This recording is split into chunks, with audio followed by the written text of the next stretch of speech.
The new title from developers From Software has received a lot of positive reviews by gamers. Elden Ring is a great game, no doubt about it, and players are having a great time playing. However, every game has negatives, and so does Elden Ring, and players who have played the game are letting their frustrations known. In this video, we take a look at the most hated things in the Elden Ring according to fans. Stay tuned. Fighting Margit, the first boss. The first boss in Elden Ring is hard to beat, and it's no surprise a lot of players hate fighting him. Margit the Fail Omen is the first boss in the game, and fighting him is the first challenge you're going to experience. The level of aggression this guy is nuts. He's incredibly fast and attacks almost non-stop.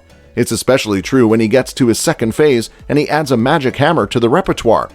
Even a Souls veteran might struggle fighting this dude. It's not a surprise that a huge portion of the audience is struggling with this guy, and a lot of people just straight up hate him. You can't really blame anybody for feeling that way either. It sucks to die once from a boss, let alone like a dozen times or more, especially when he's the first boss in the game. It's a rough fight for people who are used to playing Souls games where dying is just something you get used to, but for people who aren't, it probably feels worse. It is so satisfying to finally take this guy down though, and once you get good enough, it gets easier and you feel kind of a grudging respect for him. But until then, the only thing most players are going to be feeling is hate. Being forced to kill the pot boys. This is one thing we notice most players hate doing in Elden Ring. Alexander was everyone's favorite new character in the run-up to the release of the game. He's a big guy who's also a pot for some reason. He's pretty friendly and will even help you out if you rescue him at the start of the game. While good guy Alex is a friendly pot boy, the same cannot be said of other pot boys. They may appear to be friendly. However, if you approach them, they'll turn on you and attack, and you're forced to kill them. Certain fans just don't want to hurt these guys, and when they're forced to, they don't enjoy killing them. Taking some of these guys out reveals their nasty secret, however. Inside their pot is just a disgusting meat slurry. Even Alexander's is like that. He apparently puts the corpses of dead warriors in his pot to increase his strength. Taking out certain pot men drops the appetizing sounding raw meat dumpling. So yeah, we guess killing them isn't all bad. Too many notes. One of the best things about Souls games is the community experience that it offers players. There are thousands of notes left by other players in the game. These are notes of encouragement. Other players warn you about difficult sections ahead or offer you clues and secrets. As you can see, it's quite a community-driven game. While there are plenty of positive notes to help you in-game, some of these noted also include dumb jokes. On their own, they can be pretty funny. How they work is that you're given a set of keywords to use, and because of this, they're usually fairly clipped and awkward sounding, but in some ways, that makes them funnier. Finding a note that says, "Try jumping in front of a bottomless pit," can be amusing the first time, but it doesn't last. You see that same note by a pit a million times, and the joke soon becomes old. You can only laugh so many times. Now, many people hate these messages mainly because they keep saying the same joke over and over again. These jokes are limited, and you keep seeing the same note a few miles ahead, you get frustrated. If you're playing online and you're inclined to read the notes left by other people just in case there's a legitimate message in there somewhere, they're doubly annoying because for every actual useful note, you'll probably get 3 to 5 troll messages or goofy jokes.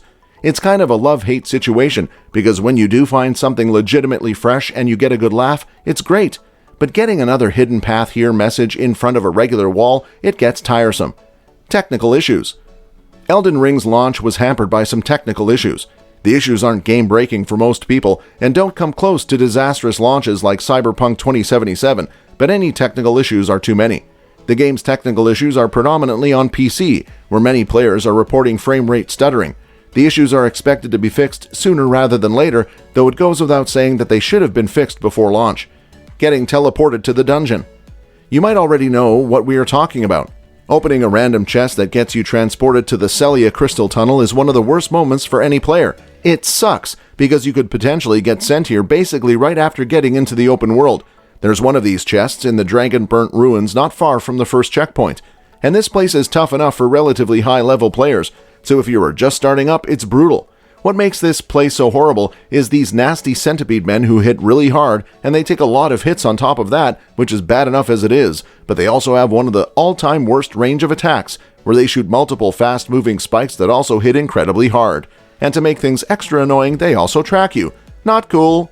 Creating the perfect character but never seeing them again. This is something that isn't new to this game, however, it is still bad. The character creator in Elden Ring is pretty good, and you can make some pretty cool-looking characters. If you're like the type who digs in on character customization, you could spend an hour or more in the character creator. After exhaustively creating the perfect character, you enter the game, find a suit of armor with a helmet, and you never see your face again. All the time, messing with facial sliders is basically pointless. While there are other ways to see your character, there are a whole lot of armor sets where what you are underneath and it means nothing. Man, woman, ogre, it doesn't matter. You'll look the same in that suit of armor. It's a minor annoyance and one Souls players probably have come to expect at this point, but it really stings here because, like we said, the character creator is actually great in this game, so there's a bit more reason to actually use it. No quest markers.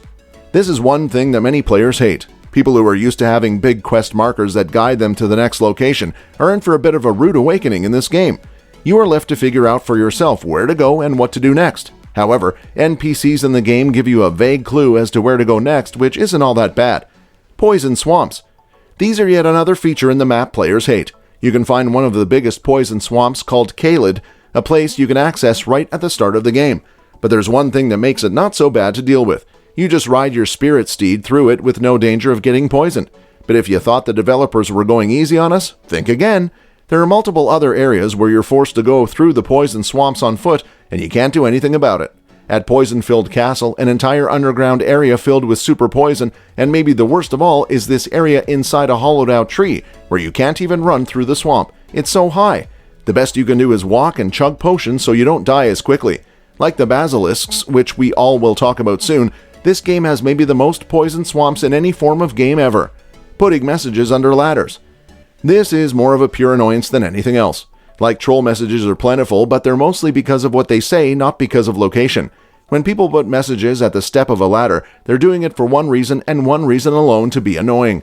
And that's because the button to look at messages is the same button as to climb ladders. So if you actually want to climb a ladder, you have to go through an annoying process of properly lining your character up, scrolling through the available options to actually select the ladder, and then finally climbing it. All in all, it's a small thing, but it's super annoying. The only reason anyone's doing it basically to make it take longer to go up the ladder, which is an intended thing to just annoy you. That's all it is. So if you're in a hurry and trying to run away from enemies, you have to take a little extra time and you have to select the ladder, which can sometimes get you killed. Basilisks. Finally, we have the return of these awful lizards everyone hates. The basilisks are these weird-looking lizards with big eyes, little mouth, and an insatiable urge to spread instant death, causing gas everywhere they go. They tend to show up in darkest and the darkest parts of the game, too, and dealing with them is never an easy thing. You can shoot them from afar, but not everyone is that lucky, considering these guys like to hide and attack. Taking on these lizards in a melee is definitely a death sentence, thanks to the gas that spreads in all directions and is even more potent than before. That's all for this list. Hope you enjoyed it. Thanks for watching.